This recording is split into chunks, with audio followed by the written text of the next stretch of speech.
میرے نبی پاک صلی اللہ تعالی علیہ وسلم نے فرمایا، یہ حدیث مسلم شریف میں موجود ہے، فرمایا جنت میں وہ لوگ داخل کیے جائیں گے جن کے دل چڑیوں کی طرح نرم ہیں۔ نرم دل کے لوگ، معاف کر دینے والے، جلدی مان جانے والے۔ ایک صاحب تھے، اپنے بھائی سے ناراض ہو گئے اور انہوں نے رشتے سے انکار کر دیا۔ پہلے ان کے بیٹے کی وہیں پہ نسبت تھی، انکار کر دیا۔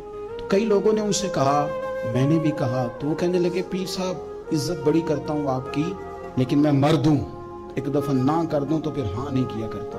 تو میں نے اس صاحب سے کہا، میں نے کہا یوں نہ کر، اگر صبح قیامت تیرے بارے میں کوئی سخت فیصلہ آ جائے اور رب کو منانا ہو کسی مقام پر تو کیا کہے گا؟ بہانے بنا بنا کے ہم سخت ہو گئے، دل اتنے سخت پتھر کر لیے، میں فلاں ہوتا ہوں جی، میں نہیں دوبارہ کسی کی سنتا۔ اور خدا کے بندو، میرے نبی پاک علیہ السلام نے فرمایا، مومن تو اس طرح ہوتا ہے جس طرح اونٹ کے ناک میں نکیل ہوتی ہے، بٹھا دو تو بیٹھ گیا، اٹھ جاؤ تو اٹھ گیا۔ اور حضور نے فرمایا وہ لوگ جو بہت بد اخلاق ہیں، جھگڑالو ہیں، فسادی ہیں، سخت دل ہیں، وہ لوگ جنت میں نہیں جائیں گے۔ جو جھگڑے کرتے پھرتے ہیں، جھگڑالو لوگ ہیں۔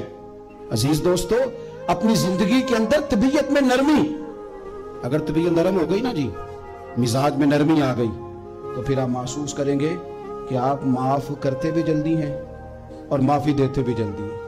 پھر آپ کے تعلقات بچیں گے، آپ کی نسبتیں بچیں گی، آپ کے بہت سارے رشتوں میں قربت آئے گی، ٹوٹیں گے نہیں۔ ایک تو دل نرم کریں، کسی شخص کے بارے میں دل میں کوئی بات ہے تو اسے معاف کریں اور معافی دیں۔ کچھ لوگ دل کو ٹھیک ٹھاک ہوتے ہیں، کوئی ناراضگی نہیں ہوتی، لیکن آپ نے بچی کی شادی کا کارڈ دیا نہیں تو فوراً ناراض ہو جاتے ہیں، اور پھر آپ سمجھا رہے ہیں، قائل کر رہے ہیں، وہ تیار ہی نہیں ہے قائل ہونے کو۔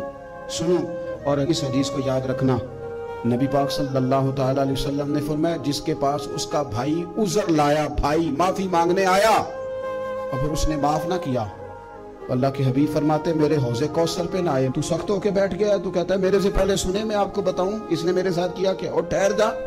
اگر حساب کتاب کے بعد معافی والا اصول رکھ لیا جائے کہ پہلے حساب کتاب ہوگا، غلطیوں کا مداوع ہوگا، پھر معافی ہوگی، تو یہی حساب اگر رب کریم بندوں کے ساتھ کرے تو پھر میں اور آپ کدھر جائیں گے؟ تو اس سادی بات پہ آ جاؤ نا، تو دو جملوں میں حضور نے سمجھائی ہے، فرمایا تم رب کے بندوں کو معاف کر دو، اللہ تمہیں معاف کر دے گا۔ رمضان المبارک کے تشریف لانے سے پہلے اپنی طبیعت کے اندر ایسا ذوق لائیں، ایسی طبیعت لائیں کہ ہم نے معافی دینی بھی ہے اور معافی لینی بھی ہے۔